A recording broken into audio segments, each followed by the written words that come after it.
আসসালামু আলাইকুম বন্ধুরা, আপনারা কি জানেন স্বামীর সম্পত্তিতে স্ত্রীর ঠিক কতটুকু অধিকার আছে বা স্ত্রীর সম্পত্তিতে তার স্বামীর ঠিক কতটুকু অধিকার আছে? এই সম্বন্ধে যদি একটি স্পষ্ট ধারণা পেতে চান, আমার এই ভিডিওটি শুরু থেকে শেষ পর্যন্ত দেখুন। আমি আপনাদের সাথে আছি চৌধুরী সালাউদ্দিন আহমেদ, অধ্যয়নরত এলএলবি অনার্স।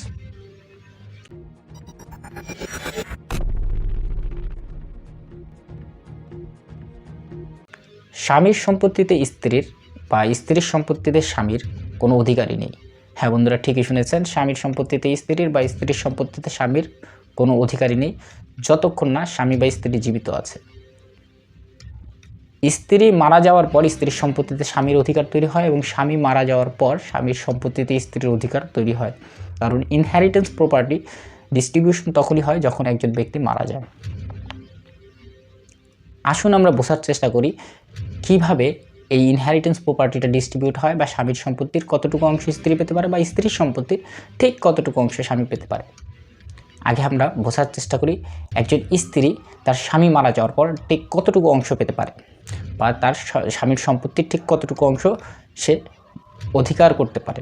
এইটা বোঝানোর জন্য আমি একটা উদাহরণের সাহায্য নিচ্ছি। ধরুন একজন মহিলা, তার স্বামী মারা গিয়েছে এবং তার এক বা একাধিক সন্তান আছে। যেহেতু তার এক বা একাধিক সন্তান আছে, সেক্ষেত্রে মহিলার বা ওই তার স্বামীর সম্পূর্ণ সম্পত্তিটি ভাগ হয়ে যাবে 8 ভাগে। 8 ভাগের 1 ভাগ পাবে তার স্ত্রী।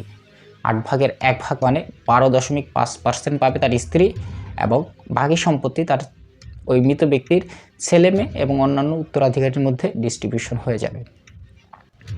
আরেকটা প্রেক্ষাপট বোঝার চেষ্টা করি। ধরুন তার স্বামীর কোনো সন্তান নেই। যেহেতু তার স্বামীর কোনো সন্তান নেই, সেই ক্ষেত্রে সম্পত্তিটি একটু অন্যভাবে ডিস্ট্রিবিউট হবে। সম্পত্তিটি ডিস্ট্রিবিউট হবে 4 ভাগে। 4 ভাগের 1 ভাগ পেয়ে যাবে তার স্ত্রী। 4 ভাগের 1 ভাগ মানে 25% বা 25% পেয়ে যাবে তার স্ত্রী, এবং বাকি সম্পত্তি চলে যাবে অন্যান্য উত্তরাধিকারীর কাছে। ধরুন ওই লোকের সম্পূর্ণ সম্পত্তি ছিল 100 কাঠা। 100 কাঠার মধ্যে 25 কাঠা পেয়ে যাবে তার স্ত্রী, এবং বাদ বাকি সম্পত্তি পেয়ে যাবে অন্যান্য উত্তরাধিকারীগণ। এখন আমরা বোঝার চেষ্টা করি একজন স্ত্রীর সম্পত্তিতে তার স্বামীর বা একজন স্ত্রী মৃত্যুর পর তার স্বামীর সেই সম্পত্তিতে কতটুকু অধিকার আছে বা কতটুকু অংশ পেতে পারে। এখানেও আমাদের দুইটা প্রেক্ষাপট বুঝতে হবে। যদি ওই স্বামীর বা ওই পুরুষের সন্তান থাকে একভাবে ডিস্ট্রিবিউট হবে, আর যদি ওই পুরুষের কোনো সন্তান না থাকে তাহলে তার স্ত্রীর সম্পত্তিটি আরেকভাবে সে পেতে পারে।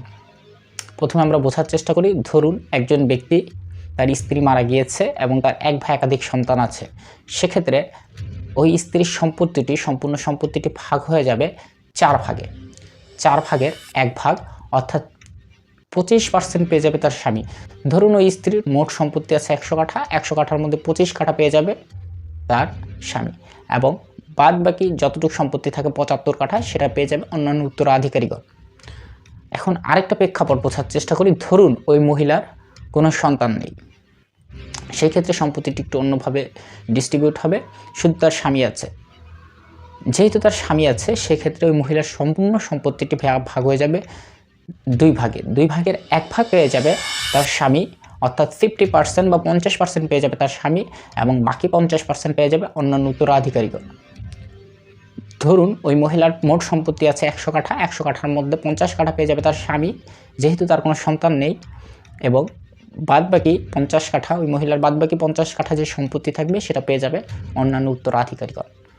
তাই বন্ধু, আজকে আমরা জানতে পারলাম স্বামীর সম্পত্তিতে স্ত্রীর এবং স্ত্রীর সম্পত্তিতে স্বামীর ঠিক কতটুকু অধিকার আছে।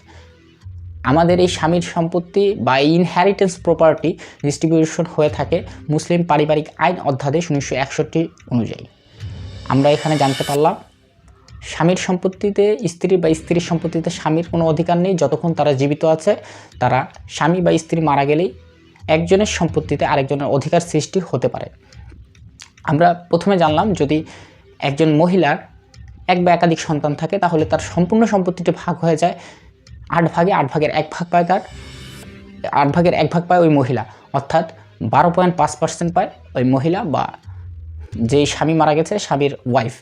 এবং আরও জানতে পারলাম যদি ওই স্বামীর কোনো সন্তান না থাকে তাহলে সেই সম্পত্তিটি তার ওয়াইফ পাবে অন্যভাবে বলতে কি, তার ওয়াইফ পাবে, মোট সম্পত্তিটি ভাগ হবে 4 ভাগে, 4 ভাগের 1 ভাগ পেয়ে যাবে তার ওয়াইফ, অর্থাৎ 25% পাবে তার ওয়াইফ এবং বাকি 75% পেয়ে যাবে অন্যান্য উত্তরাধিকারী পদ। তারপর আমরা জানতে পারলাম যদি কোনো স্ত্রী স্বামীর পূর্বে মারা যায় এবং তখন স্বামী কিভাবে সেই সম্পত্তিটা পাবে। আমরা জানলাম যদি সেই স্বামীর এক বা একাধিক সন্তান থাকে তাহলে তার সম্পূর্ণ সম্পত্তিটি ভাগ হবে 4 ভাগে এবং 4 ভাগের 1 ভাগ পাবে তার স্বামী, অর্থাৎ 25% পাবে তার স্বামী এবং বাকি 75% পাবে অন্যান্য উত্তরাধিকারীগণ। তারপর জানতে পারলাম যদি ওই স্বামীর কোনো সন্তান না থাকে তখন তার সম্পূর্ণ সম্পত্তিটি, তার স্ত্রীর সম্পূর্ণ সম্পত্তিটি ভাগ হয়ে যাবে 2 ভাগে, 2 ভাগের 1 ভাগ পাবে তার স্বামী এবং 1 ভাগ পাবে অন্যান্য উত্তরাধিকারীগণ।